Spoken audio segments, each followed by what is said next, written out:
Registry के लिए stamp paper किस तरह हासिल किया जाता है।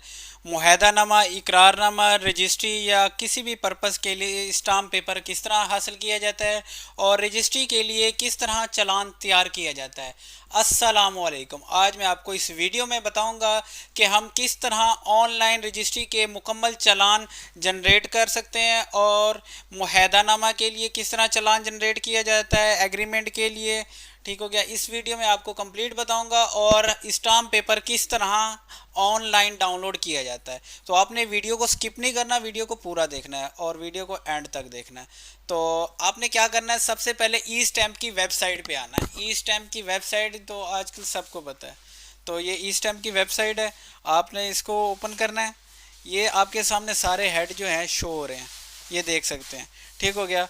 अब आपने क्या करना है, सबसे पहले चालान जनरेट करने हैं कन्वेंस 23 से। ठीक हो गया। रजिस्ट्री के लिए अगर आप रजिस्ट्री के चालान बनाना चाहते हैं तो रजिस्ट्री के लिए आपने यहाँ पे क्या करना है, चालान जनरेट करने हैं। तो यहाँ पे हम चालान 32 से जो फर्स्ट ऑप्शन है इस पर क्लिक कर देते हैं। ठीक हो गया। यहाँ पे हमने क्लिक कर दिया है तो इसको आपने एग्री करना है। ठीक हो गया। 1 जुलाई 2026 के बाद जो है न्यू अपडेट हो गए हैं, शेड्यूल चेंज हो गया है, रजिस्ट्री के चार्जेस चेंज हो गए हैं। ठीक हो गया। और चालान बनाने का तरीक़ाकार मुकम्मल तौर पे चेंज हो गया है। ठीक हो गया। सबसे पहला जो हेड आता है चालान की डिटेल्स, आपने यहाँ पे डिस्ट्रिक्ट सिलेक्ट करना है जिस डिस्ट्रिक्ट में आप मौजूद हैं या जिस डिस्ट्रिक्ट की रजिस्ट्री कर रहे हैं या एग्रीमेंट है, मुआहदानामा है। ठीक हो गया। वो आपने यहाँ पे सिलेक्ट करना है। उसके बाद यहाँ पे आपने तहसील सिलेक्ट करनी है। उसके बाद यहाँ पे स्टैम्प की टाइप, यानी कि जुडिशल या नॉन जुडिशल। ठीक होगा। तो हम यहाँ पे हमेशा जो है रजिस्ट्री के लिए, मुआहदानामा के लिए जितने भी स्टाम्प पेपर्स होते हैं वो सारे नॉन जुडिशल होते हैं। ठीक हो गया। इसके बाद आपने डीड सेलेक्ट करनी है। अब यहाँ पे अगर आप जो है एग्रीमेंट के लिए चालान बनाते हैं, ठीक हो गया, इकरारनामा के लिए चालान बनाते हैं, मुआहदानामा के लिए, तो ये आपने ये एग्रीमेंट और मेमोरेंडम ऑफ एन एग्रीमेंट ये 5CC सिलेक्ट करना है। ठीक हो गया। जो अथेंटिक है और तहसीलदार के पास इकरारनामा रजिस्टर्ड होता है अगर आपने रजिस्टर्ड कराना है। अगर आपके अदर एग्रीमेंट हैं तो ये सारे एग्रीमेंट्स के जो है हेड बने हुए हैं। तो पर्पज़ है रजिस्ट्री का, रजिस्ट्री के लिए कौन सा होता है, कन्वेंस 23A। ठीक हो गया। ये आ गया है कन्वेंस 23। ठीक हो गया। आपने ये सिलेक्ट करना है, ये आ गया। इसके बाद आपने सिलेक्ट करनी है लोकल गवर्नमेंट आपको कौन सी लगती है, यानी कि अर्बन एरिया के या रूरल एरिया की रजिस्ट्री है तो वो आपने सिलेक्ट करना है। ठीक हो गया। उसके बाद है चलान अमाउंट पेड बाय, यानी कि हमेशा परचेज़र ही चलान पेड करता है। तो यहाँ पे आपने डिटेल्स आप लिखनी है। तो यहाँ पे एजेंट इन्फॉर्मेशन पहले होता था कि जो बैंक में जाता था। ठीक हो गया। अब यहाँ पे जो बंदा यानी कि आपके चलान जनरेट कर रहा है या पे कर रहा है वो भी अपना नाम यहाँ पे लिख सकता है, या जो है सेलर का नाम भी लिखा जा सकता है या परचेज़र का भी। ठीक हो गया। यहाँ पे आप किसी का भी नाम लिख सकते हैं। ठीक हो गया। इसके बाद यहाँ पे आप आईडी कार्ड लिखेंगे। ठीक हो गया। यहाँ पे आप आईडी कार्ड लिखें तो यहाँ पे कॉन्टैक्ट नंबर जो इस आईडी कार्ड पे रजिस्टर्ड होगा वो ऑटोमेटिक आ जाएगा अगर पहले स्टाम्प पेपर निकले। अगर नहीं होंगे तो वो नहीं आएगा। फिर आपने इसी आईडी कार्ड पे जो रजिस्टर्ड नंबर है वो यहाँ पे देना है। ईमेल लाजमी है, ईमेल अब लाजमी हो गई है। ठीक हो गया। ईमेल आपने लाजमी देनी है। ईमेल के बगैर जो है ये आगे प्रोसेस नहीं होगा। यहाँ तक हो गया। अब आपने ऐड सेलर करना है। यहाँ पे सेलर की इन्फॉर्मेशन ऐड करनी है आपने। ठीक हो गया। यहाँ पे सेलर का नाम लिखना है, यहाँ पे उसका शनाख्ती कार्ड नंबर। ठीक हो गया। उसके बाद यहाँ पे आपने रिलेशन सेलेक्ट करना है। ठीक हो गया, जो का रिलेशन है। उसके बाद फादर नेम लिखना है। मोबाइल नंबर ऑटोमेटिक आ गया। एड्रेस यहाँ पे आपने जो है कंप्लीट लिखना है जो आईडी कार्ड पे हो। उसके बाद यूज़ दिस फॉर्म पे क्लिक कर देना है। अगर सेलर 2 हैं, 3 हैं, 4 हैं, 5 हैं तो उन सबको आपने ऐड करना है। यहाँ पे ऐड सेलर में जाके सबको ऐड करना और इन 2 ऑप्शंस को सिलेक्ट नहीं करना। ये सिर्फ एक पर्सन के लिए ऐड होता है। ठीक हो गया। इसके बाद परचेज़र 2 हैं, 3 हैं, 4 हैं, सारे ऐड करने हैं आपने। ठीक हो गया। यहाँ पे नाम लिखना है, यहाँ पे शनाख्ती कार्ड नंबर। ठीक हो गया। यहाँ पे जो है आपने रिलेशन सेलेक्ट करना है जो भी है आपका, यानी कि सन ऑफ आ गया तो यहाँ पे हम लिख देंगे। उसके बाद एड्रेस लिखना है और इसको यूज़ दिस फॉर्म कर देना और ऐड कर देना है।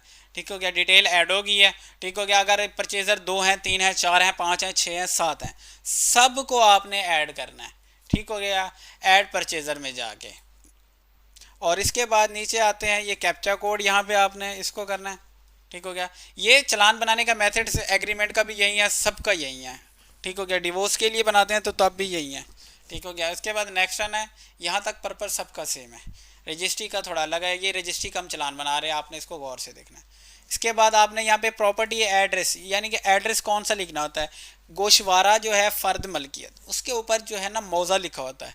ग्रीन प्रॉपर्टी सर्टिफिकेट है, उसके ऊपर मौज़ा लिखा होगा, आपने वो मौज़े का नाम लिखना है। ठीक हो गया। मौज़ा जो भी हो आपका, आपने वो लिख देना है। ठीक हो गया। मौज़ा यानी एरिया का नाम है, जैसे इचरा हो गया ये वो। ठीक हो गया। इसी तरह लैंड वैल्यू जो है, लैंड वैल्यू ज़मीन की कुल मालियत जो बन रही है। ठीक है। यानी कि 5 मरले है, 5 लाख का प्लाट बन रहा है सरकारी वैल्यू के हिसाब से। डीसी रेट जो है वो आपने पहले निकाल लेना है। ठीक है। कैलकुलेशन हमेशा रजिस्ट्री का चालान बनाने से पहले ही कर लेनी है। ठीक हो गया। हम यहाँ पे इसको लिख देते हैं, यानी कि हम इसको 15 लाख का प्लाट लिख देते हैं। अगर हम मकान की रजिस्ट्री बना रहे हैं तो कंस्ट्रक्शन की वैल्यू अलग से लिखेंगे।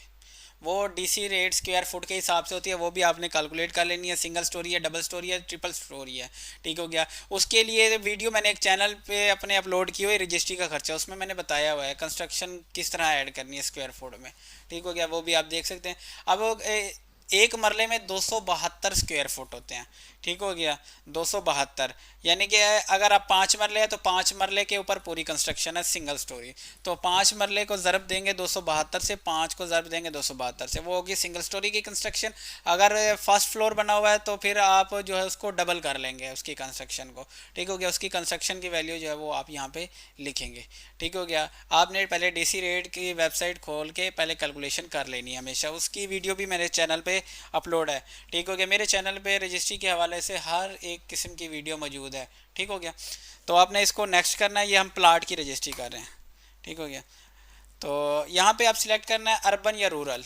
ठीक हो गया। अर्बन है एरिया या रूरल है, वो आपके गोशवारे पे होगा कि देहाती इलाका या शहरी इलाका है। ठीक हो गया। तो वो आपने सिलेक्ट करना है। उसके बाद इसका तहसील डिस्ट्रिक्ट सेलेक्ट करना है। उसके बाद टाउन, कुछ डेटे यहाँ पे हम इसको कर लेते हैं अपना जो हम कर रहे थे। ठीक हो गया। इसके बाद आपने यहाँ पे सिलेक्ट करना है टाउन। उसके बाद रेवेन्यू सर्कल सिलेक्ट करना है। ठीक हो गया। इसके बाद कंस्ट्रक्शन हमने प्लाट की अनकंस्ट्रक्टेड, अगर आपका मकान होगा तो आप ग्राउंड फ्लोर सेलेक्ट करेंगे। ठीक हो गया। इसके बाद आपने ये एरिया सेलेक्ट करना है जो फार्द पे होगा। उसके बाद लैंड क्लासिफिकेशन के, यानी कि कमर्शियल है या रेजिडेंशियल। कमर्शियल दुकान के लिए होता है, रेजिडेंशियल जो है रिहायशी होता है, रिहायशी प्लाट है, मकान है, जो भी है। ठीक हो गया। हम रिहायशी है तो ये करेंगे, और लोकेशन जो है वो ये आ रही है। उसके बाद 5 मरले हैं, 1 मरला है, जितने भी आपके बन रहे हैं वो आपने यहाँ पे मरले लिखने हैं। ठीक हो गया। और इसको देख लेना है, कैलकुलेट कर लेना है कि डीसी रेट से कम नहीं होनी चाहिए, ज़्यादा होनी चाहिए, या इक्वल होनी चाहिए, डीसी रेट से 1 रुपये भी कम ना हो। ठीक हो गया। इसके बाद नेक्स्ट करेंगे। अगर आपका मकान है तो यहाँ पे प्रॉपर्टी कंस्ट्रक्टेड पे क्लिक करके यहाँ पे उसके स्क्वायर फुट लिखेंगे कितने हैं, यानी कि 272 1 मरले का है, आपके 5 मरले 6 मरले उसके हिसाब से आपने स्क्वायर फुट लिखने हैं। ठीक हो गया। ये चीज़ होगी। अगर आपके अब मकान की रजिस्ट्री है तो उस पर 2% एक्स्ट्रा लगेंगे, यानी कि अगर आपका बिल्डिंग मकान का नक्शा अप्रूव्ड है, बना हुआ है, आपके पास है, तो आपने यहाँ पे नो सेलेक्ट करना, आपको कोई फ़ीस नहीं लगेगी।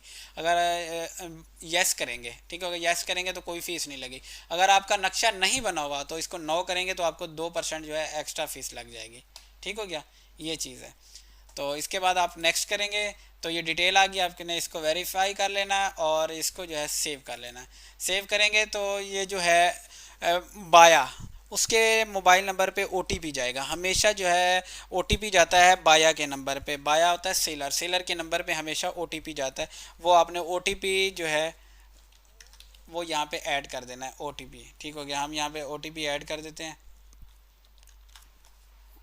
यहाँ पे मैं ओटीपी ऐड कर देता हूँ, ये मैंने गलत कर दिया था, ये मैं अब ठीक कर रहा हूँ। ठीक हो गया। ओटीपी आपने ऐड करना है और इसको वेरीफाई कर देना है। तो ये देखें, ये चलान बन गया, पीएसआईडी जनरेट हो गया, आपने इसको प्रिंट कर लेना है। ठीक हो गया। ये चलान को हम कर लेते हैं प्रिंट, ये डाउनलोड हो गया। इसके अलावा पहले होता था, पहले मैंने वीडियो बनाई थी, उसमें सारे रजिस्ट्री के चलान अलग अलग बनाने पड़ते थे। अब वो सारा निज़ाम ख़त्म हो गया है, रजिस्ट्री के चलान इक्वली एक ही बनेगा।